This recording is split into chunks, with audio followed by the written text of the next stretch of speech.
Persekutuan Bola Sepak Antarabangsa FIFA seolah-olah masih tidak berpuas hati terhadap Persatuan Bola Sepak Malaysia FAM apabila menambahkan hukuman. Badan Induk Bola Sepak Dunia itu membatalkan keputusan perlawanan membabitkan 3 aksi persahabatan antarabangsa pasukan Harimau Malaya sebelum ini.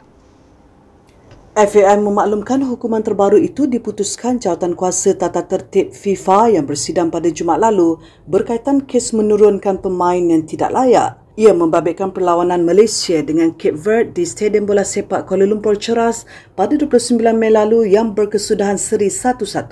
Perlawanan Malaysia menentang Singapura di Stadium Nasional Bukit Jalil pada 4 September lalu yang berkesudahan Malaysia menang 2-1.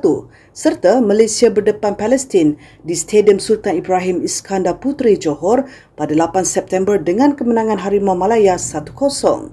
Badan induk itu menjelaskan FAM didapati melanggar Artikel 19 Kod Tata Tertib FIFA edisi 2025 kerana menurunkan pemain yang tidak layak dalam 3 perlawanan terbabit.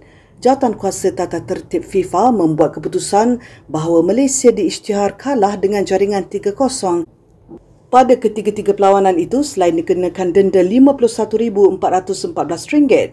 Pada September lalu, JB FIFA mengenakan hukuman penggantungan 12 bulan terhadap 7 pemain warisan Harimau Malaya atas dakwaan pemalsuan dokumen. Selain digantung, pemain terbabit turut didenda RM10,411 setiap seorang, manakala FAM pula dikenakan denda kira-kira RM1.8 juta.